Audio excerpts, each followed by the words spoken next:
ಶಾಂತಿ. ದಿನಾಂಕ ಆಗಿದೆ 13/7/2025.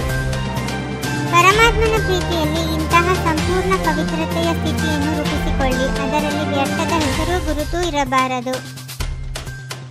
ಇಡೀ ವಿಶ್ವದಲ್ಲಿ ಆಯ್ಕೆಯಾಗಿರುವ ಕೋಟಿಯಲ್ಲಿ ಕೆಲವರೇ ಈ ಪರಮಾತ್ಮನ ಪ್ರೀತಿಗೆ ಅಧಿಕಾರಿಗಳಾಗುತ್ತಾರೆ. ಪರಮಾತ್ಮನ ಪ್ರೀತಿಯು ತಾವು ಮಕ್ಕಳನ್ನು ಇಲ್ಲಿಗೆ ಕರೆತಂದಿದೆ.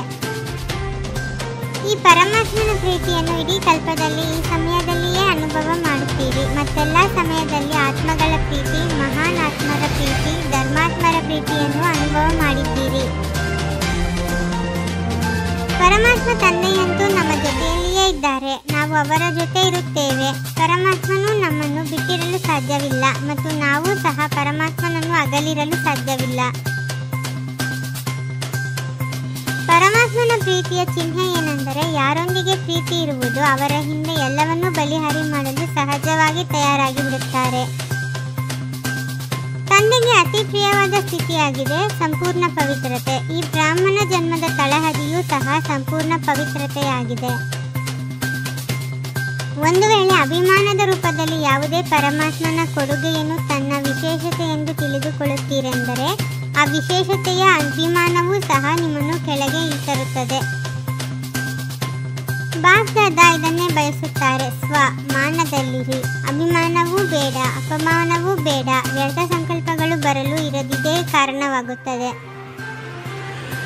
ಬಾಪ್ದಾದ ಪ್ರತಿಯೊಬ್ಬ ಮಗುವನ್ನು ಡಬಲ್ ಮಾಲೀಕತ್ವದ ನಿಶ್ಚಯ ಮತ್ತು ನಶೆಯಲ್ಲಿ ನೋಡಲು ಬಯಸುತ್ತಾರೆ. ಒಂದನೆಯದಾಗಿ ತಂದೆಯ ಖಜಾನೆಗಳಿಗೆ ಮಾಲೀಕರು ಮತ್ತು ಎರಡನೆಯದು ಸ್ವರಾಜ್ಯದ ಮಾಲೀಕರು.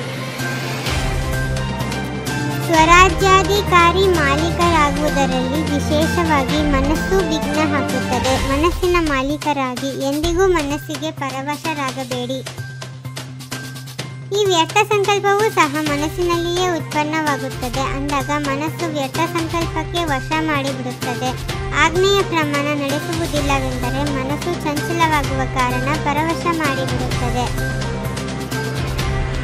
ತಮ್ಮ ಬಳಿ ಶ್ರೀಮತವೆಂಬ ಲಗಾಮು ಇದೆ. ಲಗಾಮು ಸಡಿಲವಾದರೆ ಮನಸ್ಸಿಗೆ ಅವಕಾಶ ಸಿಗುತ್ತದೆ. ಆದ್ದರಿಂದ ಸದಾ ನಾನು ಬಾಲಕ ಹಾಗೂ ಮಾಲೀಕನಾಗಿದ್ದೇನೆ ಎಂಬ ಸ್ಮೃತಿಯಲ್ಲಿರಿ.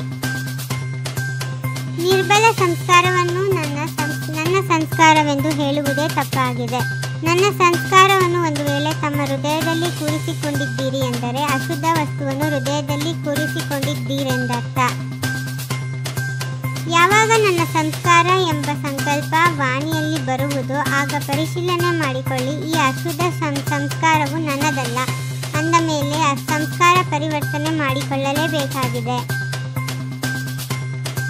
ಬಾಪ್ದಾದ ಇದೇ ಸೂಚನೆ ನೀಡಿದ್ದಾರೆ. ಈಗ ಕಂಬೈನ್ಡ್ ಸೇವೆ ಮಾಡಿ. ಕೇವಲ ಮುಖದಿಂದಲ್ಲ, ಆದರೆ ವಾಣಿಯ ಜೊತೆಗೆ ಅನುಭವಿ ಮೂರ್ತಿಯಾಗಿ ಅನುಭವ ಮಾಡಿಸುವ ಸೇವೆಯನ್ನು ಮಾಡಿ. ಇದು ಪರಮಾತ್ಮನ ಜ್ಞಾನವಾಗಿದೆ ಎಂಬುದು ಅರ್ಥವಾಗಿ ಬಿಟ್ಟರೆ ಅವರು ಓಡಿಬಿಡುತ್ತಾರೆ. ಆದ್ದರಿಂದ ಇಂತಹ ಪ್ಲಾನ್ ಮಾಡಿ, ಇಂತಹ ಭಾಷಣಗಳನ್ನು ತಯಾರು ಮಾಡಿ. ಪರಮಾತ್ಮಾನುಭೂತಿಯ ಪ್ರಾಕ್ಟಿಕಲ್ ಮಾದರಿಯಾಗಿರಿ. ಹೇಗೆ ತಮ್ಮ ಮನಸ್ಸಿನಲ್ಲಿ ಸ್ವತಃವಾಗಿ ಬಾಬಾ ಬಾಬಾ ಬಾಬಾ ಎಂದು ನೆನಪಿರುತ್ತದೆಯೋ ಹಾಗೆಯೇ ಅವರ ಬಾಯಿಂದ ನಮ್ಮ ತಂದೆಯು ಬಂದುಬಿಟ್ಟರು ಎಂಬ ಶಬ್ದವು ಹೊರಡಲಿ.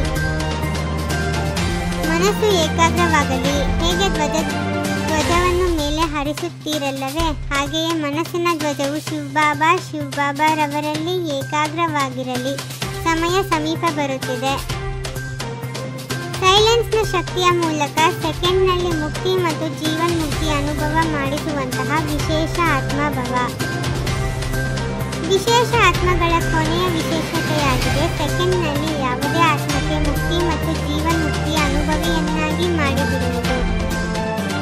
ತಂದೆಗೆ ಎಲ್ಲ ಆಜ್ಞೆಗಳ ಮೇಲೆ ಬಲಿಹಾರಿ ಆಗುವಂತಹ ಸತ್ಯ ಪತಂಗಗಳಾಗಿ. ಹೇಗೆ ಮಾತನಾಡಿ ವಿಚಾರವನ್ನು ಸ್ಪಷ್ಟ ಮಾಡುತ್ತೀರಿ ಅದೇ ರೀತಿ ಮುಂದೆ ಹೋಗಿ ಸಂಕಲ್ಪಗಳಿಂದ ಇಡೀ ಕಾರೋಬಾರು ನಡೆಯುವುದು. ಆದ್ದರಿಂದ ಶ್ರೇಷ್ಠ ಸಂಕಲ್ಪಗಳ ಸ್ಟಾಕ್ ಜಮಾ ಮಾಡಿ. ಓಂ ಶಾಂತಿ. 21 ಜನ್ಮಗಳಿಗೋಸ್ಕರ 21 ಪರಮಾತ್ಮನ ಮಹಾವಾಕ್ಯಗಳನ್ನು ಆಲಿಸಿ ಹಾಗೂ ನಿಮ್ಮದೇ ಆದ ಈ ಚಾನಲ್ಗೆ ಲೈಕ್ ಮಾಡುವುದನ್ನು ಮರೆಯದಿರಿ. ಓಂ ಶಾಂತಿ.